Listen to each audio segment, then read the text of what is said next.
We focus on what's happening in the country, maybe what probably we have a chance of winning, do we? That is to do with a situation within the Jubilee Party. There are members of Parliament and senators who want the Jubilee Secretary General out based on remarks that he is alleged to have made while speaking to former Limuru MP George Nyanja. Let's listen in to what the leaders have to say. The members of Parliament of Jubilee, we will withdraw our monthly subscription to the party of 10,000 shillings per month until Raphael Tuju is fired or resigns from Jubilee Party. Sisi tukiwa wabunge tunatoanga shilingi 10,000 kila mwezi kusupport chama. Kuanzia Monday hiyo pesa tutasimamisha. Lakini Tuju, your time has come to leave. We cannot allow you to bring down Jubilee. Tunajua umetumwa na Raila Odinga uje ubomoe chama chetu cha Jubilee. Mimi kuanzia kesho, I will write to Jubilee National Executive Council to fire Raphael Tuju kutoka Secretary General wa chama ya Jubilee within 1 week. Nataka niambie Tuju, kama wewe ni mtu mzuri sana na wewe ni mtu uko na demokrasia, funga firago yako leo na utoke katika chama cha Jubilee. Kiamba belongs to Kasas and Kapsaret. We are in trouble. Can Tuju come to Eldoret and say sorry and resign immediately? Wakitaka kutoa Tuju, watoe. Lakini wajue, Tuju was appointed by the president. Sio wao walichagua yeye. Na katiba ya Jubilee inasema wale ambao wako acting officials wanakaa miaka 3. From 2017 itaisha 2020. Wagoje, waende uchaguzi ya chama ifanyike, wachukue hiyo viti ambao wanataka. All right, so that's what the leaders have to say in as far as what we're still treating as an allegation because we do not have any confirmation that, audio. That is the audio of Raphael Tuju, but be it as it may, let's focus on that. So now, there's that disquiet. First of all, you belong to the Jubilee Party, do you? No, I do not. Oh, you do not? Okay, no, so, I do not. But still, looking I at used the... to. You used to? Yes. Why did you leave? I resigned in 2017 after the botched nominations. And I went independent, and in fact, I am currently and presently the Secretary General of the Kenya Alliance of Independent Candidates, which we formed at the time. So yes, no, I'm not a member, and but I watch with great interest, indeed. So now, when we see these kind of things happening, I mean, what's happened to this political party that now there's all that suspicion to the extent that now there's those leaked conversations? Exactly what's happening in that party? Well, you know, like I said, when I resigned, we always suspected, and the worst thing in any political party that you can do is to kill internal democracy. And once you have that situation, that is a party on its way to its deathbed. Right now, you know, people are pointing their fingers and turning their daggers on Raphael Tuju, who is the Secretary General of the party. For what reason? This is politics. People say all kinds of things and are recorded in all kinds of places. And even the threats that are being issued now, saying that they will withdraw the mandatory, you know, fees paid by every member of parliament, is not an option. That is, by dint of being in that party, you have to. That's the party constitution. You have to pay that money to the party. So that is a very idle threat as far as I'm concerned. And ultimately, as Honorable Morade said, Raphael Tuju is appointee of the party leader, who is the president himself, and there's no going around that. So this, as far as I'm concerned, is a lot of hot air. Politicians will do what politicians have to do, but in my view, it's not going anywhere. But still, talking about being hot air, that the Secretary General is an appointee of the president, then what happens to members who are dissatisfied with the leaders of their party? What window do they have? You know, as a party, you could always marshal numbers, and I thought I had one of the members say that they will meet. I think it's a very good member of parliament, I believe, who said they will collect signatures to be able to form, to be able to express some kind of protest. They can also ask the Secretary General to call a meeting, and if it doesn't, if they marshal a certain threshold, I think they can be able to convene. I believe most constitutions will have a provision where if the Secretary General refuses to call a meeting, you can be able to petition one.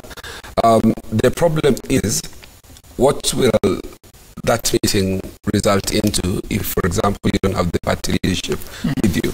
If the president does not sanction that meeting, I mean, it's just that you will go and ventilate, same way they do in their funerals and the rallies. It will amount to nothing. I think that we will continue to make the protestation, and perhaps, and maybe slightly disagree with my colleague here, you can withdraw your contributions to Parliament. I think it's by way of a letter, and you can write and say that members have withdrawn their contribution. This has nothing to do with Parliament. It has everything to do with what happens to your membership? This is the point, ultimately. The issue about membership then can now become a disciplinary question because, for example, in ODM, we say you will undertake to contribute to activities of the party. So then if you stop contributing financially, you can be summoned on disciplinary questions. Right. But having said that, I mean, all these issues about recording really is a sick culture in my view. I don't know to what end, whether it was recorded by Nyanja or it was recorded by Tuju. I think it's really a sick culture, and it's really something that shouldn't be a national conversation. The issues about freedom of expression, but I think it's something that we need to put on. And having said that, despite the content of that audio? The content is something that is a big elephant in the house, the issue about Kemba. I mean, it's something that people wish we don't discuss. The suggestion by Tuju really seems like a sick joke, but really it is something that we must confront. I mean, issues to do with post-election violence. The manner in which he goes about it is a political twist that perhaps the Jubilee Ruto supporters think is a spin to trend, puts obstacles on his way. But there are suggestions there that there are people who are trying to say somebody may have had a hand. Right. Well, this, yeah. Citizen TV cannot independently confirm that that audio is honest and true, but when we do so, we'll be able to do so. Nevertheless, take a look at what a few politicians had to say in regards to Secretary General of the Jubilee Party, Raphael Tuju. It's actually himself and George Nyanja, the excerpt of that telephone conversation. All right. Tunaweza kuchanga muende mweke foundation huko, tunataka kuja malize. Wewe fanya hivyo SG. Now you have talked. You have never talked. Mimi naona umeguswa pahali. Nitaambia media niwaambie. Tafanya mchango. Niende foundation akuja amalize. All right. So, Senator Ledama Hulekina, let me begin with you.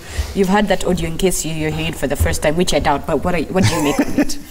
Well, there are two things. One, we have got a country run by a very good constitution. There are two articles which, to me, relates to this matter. One is Article 33, which is a freedom of expression. And then, finally, Article 38, which is a right for every citizen to associate himself or form a political party. It is quite clear that there are members of the Jubilee party who are disgruntled with the way things are being run. Whether or not the audio is true, if they feel disgruntled, instead of threatening, saying that we will withdraw the 10,000 shillings, what can actually be more practical is for them to move away and form their own political party. So I think right now, this is an issue of Jubilee. Let them fight among themselves. I don't think we should really give it too much time.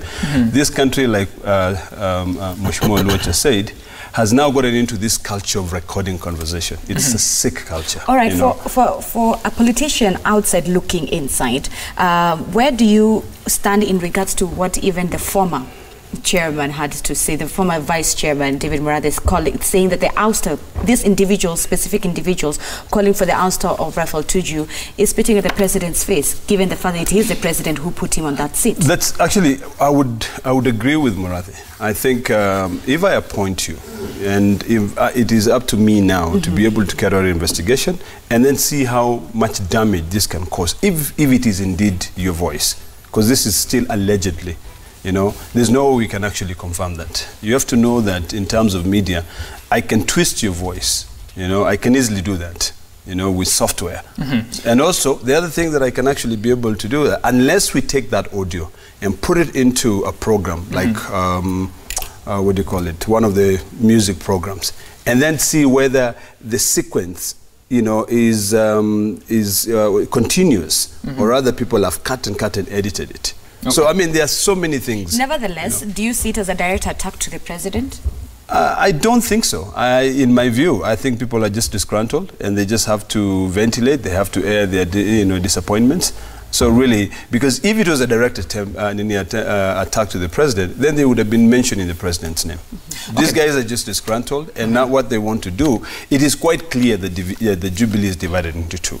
You know? Mheshimiwa Nyonka, so what is the place of course, there are several views that people hold, whether in private or in public, and they are dissatisfied with the leadership. So as politicians, given the political party culture that we have in this country, how do you express yourselves? Because every time that you speak against the leaders at the top, you say that you're in support of a certain leader, or you're opposed to a certain leader. How do you express yourselves within a political party? I think for me, I actually see it a little bit differently. Jubilee is in trouble for the simple reason that you have got two narratives. The first narrative is whereby the president is saying, I have an agenda, I'm not lame duck, I intend to proceed and achieve my intended purpose with the agenda 4 items that he is picking. And he's looking at the security and peace of this country. And in fact, that is where we come to in terms of what that tape is talking about. And you have the other narrative where people who are directly related in terms of their politics and friends to the deputy president, they're saying, as far as we are concerned, we are done with you and we're moving on. And you, even from last week's issues which the president raised at his meeting at Kasarani with the Corino group, David Murathe has been a friend of mine. I was actually in the university with him. And David just shoots from the hip. And David is saying very simple that there's nothing anybody can say in terms of trying to get rid of Raphael Tuju. Number two, I would want to disagree with my friend, my brother here, my very good friend, Olekina. The truth is the guns are aimed at the president. When you are touching Murathe, when you are discussing about not giving your donations to the party, which is known as Jubilee, and when, if you look at the politics that Jubilee is within Jubilee itself, this is actually the war of supremacy between His Excellency the President and his deputy. And I've raised this in different quarters. Many people have. The reality is, I am not shocked that Jubilee is actually headed for collapse. Because it's very rare to find a political party in Kenya lasting 5 years. And if Jubilee collapses, so be it. We move on to something else. And you'll be talking about that, what you call the collapse of the Jubilee Party after the break, and you'll be listening to what the leaders had to say when they met in Eldoret on Friday. But that is after the break. You can text us your views on 22422 or Twitter at Citizen TV Kenya, at Samgituganat. @Zinzi_K. You can even call in live and be part of this conversation from wherever you are. 0719 777 777. That is the magic number in case you also want to call in. Let's take that breather. We'll be right back.